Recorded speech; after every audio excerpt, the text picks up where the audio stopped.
The purpose of this video is to learn about the City Shaper robot game. I'm Zachy42 and today I will be showing you guys all about the FLL City Shapers robot game, and this is the purpose of the video, as I said earlier.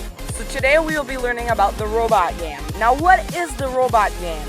Now in my point of view, the robot game is the most important part of the tournament.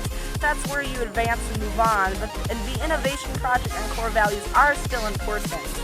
Now the robot game is actually where you have your robot, you build your robot, and then that's when your robot moves around the board. Now as your robot moves around the board, your robot will be scoring points by completing missions. Now the main point of today is to tell you guys all the little advanced tips on the robot game so you and your team know all about the robot game, and that way when you get to the competition you know what you're in for. So right there I talked a little bit about the object of the game. So now what is like the actual object of the game? The object of the game is for your team to identify missions that you would like to solve. Build a robot to solve the missions, finalize it and program it, and eventually you show it off to the world when you get to the competition and you do the best you can. And yes, the robot game in my point of view is one of the most enjoyable parts. So I talked a little bit about points with the robot. So the max amount of points that your robot can score this year in City Shapers isn't exactly identified. But let's talk in depth a little bit about the point total. So as I said, the max points this year actually hasn't been shared, although a YouTube video was previously posted by Sap Rockets, a YouTube channel from another FLL team. And now this team said that their robot that they've already programmed within the first week scored 590 points. Now I totally believe that, and I know that's true, meaning that this year's max points could be roughly in between 600 and 700, although I'm personally not sure. And I would recommend, last year when I went to my first competition, the average point scored was 60 points. Although Mission 14 this year showed that you can get an extra 60 points if you have no penalty. A penalty is when you grab your robot when it is out of the base. Now meaning if you have no penalties, you get a total of 60 points.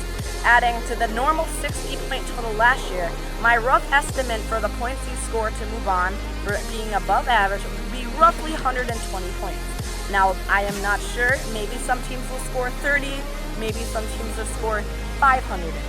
It doesn't matter if he scores 5, it doesn't matter if he scores 600. We're all here to have fun. Don't worry about it if you don't score much. Now also I should mention quickly right now that there are 4 tournaments, the regional, sectional, state, and then you have your world. And that's how we move on in the United States. Anyways, last year the teams that moved on from regionals and sectionals, which again is the US thing or how they rate it, I'm not sure if you're in a different place in the world, that's alright, you're totally welcome here. Hello. So to move on from regionals to sectionals, you needed roughly 100 points last year. Actually, the exact measurement was actually 97 points that you needed to move on.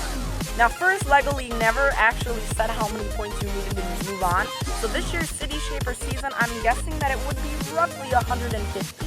Now, that's just my idea. I don't know about yours. Now, what I'd recommend for the robot game is to set a goal for your team. Meaning that my team's goal, maybe we'll come up with a goal, maybe let's say 200 points. That means we work to that goal. When we get to 200 points, we have our goal.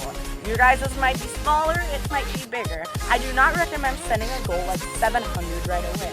I'd recommend starting lower, and you always get time in between the tournaments if you were to move on. Now, instead of the robot game, the innovation project and the core values also play a big role on if you move on or not. But I will be doing a video on the innovation project and the core values for you guys. But this video is about the robot game. The next thing I want to talk about is new this year is actually the inspection area. I would totally recommend you check out one of my other videos that has a picture of the game board, or here's a picture of the game board right here.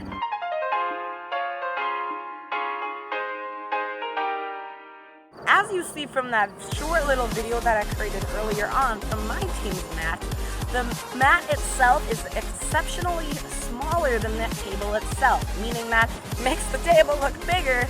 And if you see the side, that is the inspection area. The small inspection area is the half of the circle. There is a red line, and that would be a line straight down. So you imagine your inspection area. So we have our inspection area, and then we have the rest of our mat. That means you have your base, which you know is the circle. So you have inside that little quarter moon circle, that is where your base is.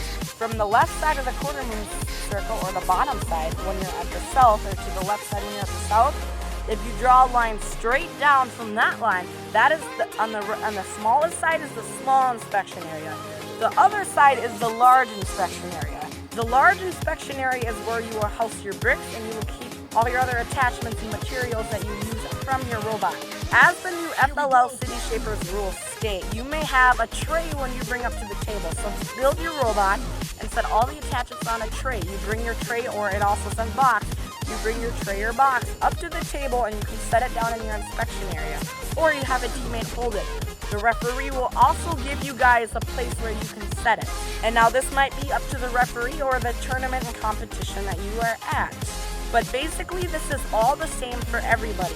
The same challenges that you are facing, my team is facing too. We're all in this together, and the point of this is to learn. I thank you guys for watching this video about the robot game. I totally recommend you check out my other videos. This video is the innovation project, and this video is the core values. I totally recommend you go check these out, and also subscribe to my channel down below. I do robot videos and science videos every once in a while, every month or so about this. Some of my videos are really big and really cool. I will see you guys next time in these two videos. I'm Zachy42. Bye guys!